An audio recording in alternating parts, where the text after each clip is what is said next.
आप सभी का मेरे YouTube चैनल डॉक्टर अमर ऑफिशियल में स्वागत है। आज हम जिस कहानी का अध्ययन करेंगे उसका नाम है कहानी का प्लॉट, जिसके लेखक हैं शिवपूजन सहाय। शिवपूजन सहाय एक महान आंचलिक कथाकार, साहित्यकार एवं उपन्यासकार थे,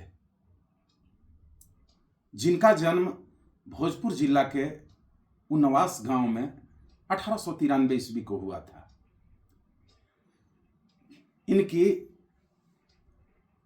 प्रसिद्ध कृतियां देहाती दुनिया, मैला अंचल इत्यादि हैं।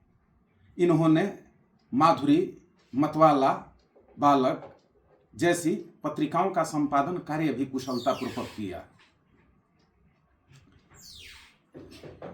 शिवपूजन सहाय मैट्रिक पास करने के बाद बनारस में जाकर वहां की अदालत में नकल नवीस की नौकरी करने लगे।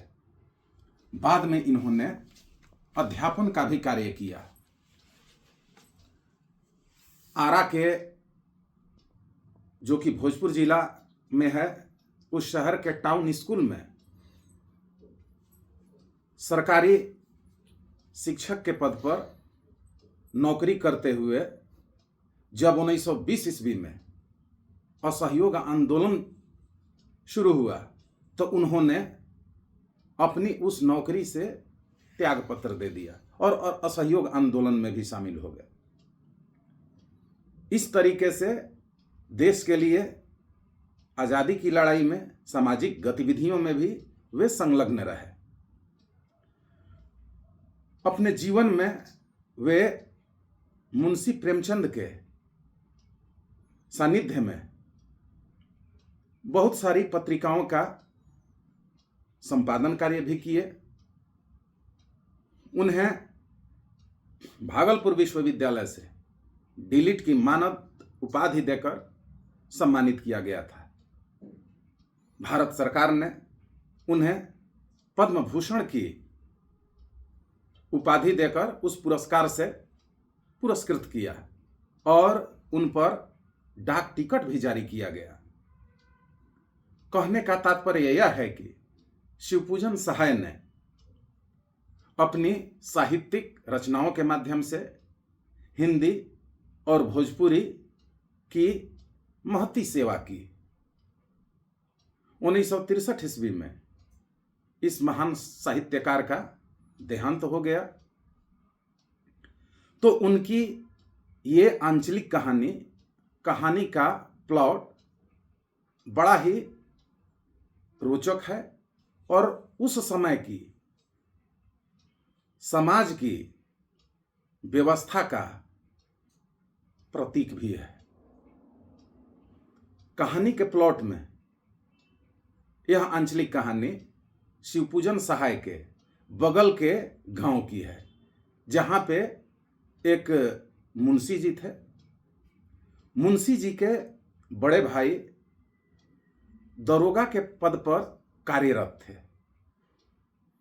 जब इनके भाई दरोगा थे तो उस समय स्वाभाविक है कि इनके यहाँ अच्छा खासा पैसा था, आमदनी थी, जिसके चलते इनके भाई दरोगा भी शान शौकत वाली जिंदगी जीते थे और मुंशी जी भी अपने भाई के साथ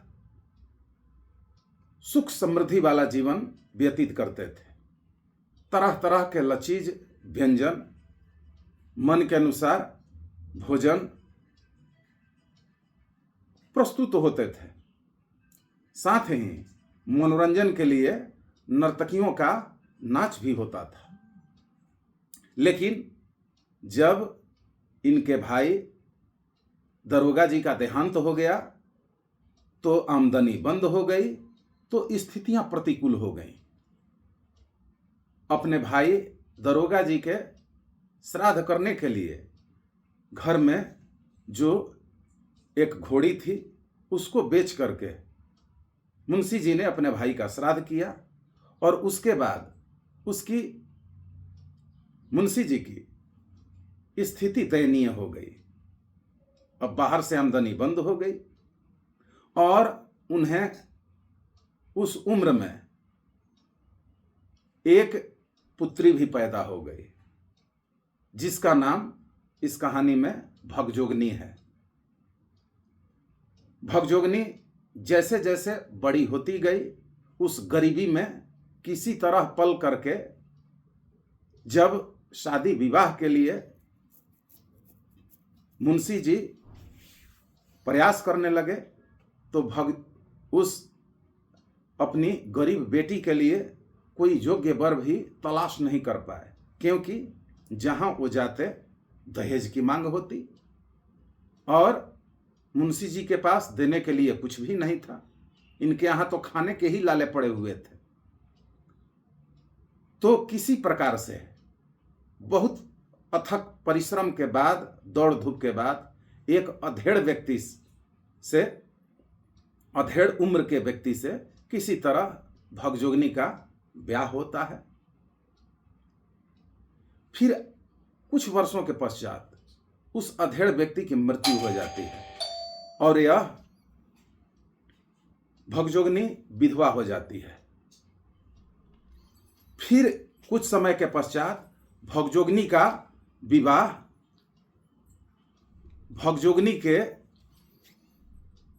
सौतेले बेटे के साथ ही अंत में कर दी जाती है, जो कि बड़ा ही हास्यास्पद और मार्मिक दुखदायी है।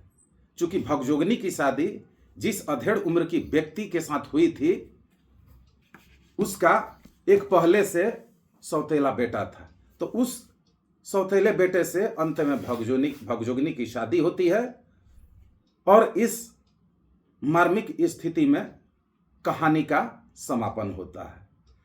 तो इस प्रकार की आंचलिक कहानियां साहित्य रच करके, लिख करके शिवपूजन सहाय ने हमारे समक्ष साहित्य का जो विरासत रखा है वो पढ़ने योग्य है, सुनने योग्य है। तो कहानी का प्लॉट, ये कहानी आप लोगों को सुन के और शिवपूजन सहाय के बारे में सुन के अच्छा लगा होगा। तो इसी तरह फिर अगले चैप्टर में हम लोग मिलेंगे और तब तक मेरे इस चैनल को आप देखते रहिए, जिसके वीडियोज ज्ञानवर्धक और मनोरंजक हैं। साथ ही इस चैनल को लाइक, शेयर और सब्सक्राइब करते रहिए। बहुत बहुत धन्यवाद।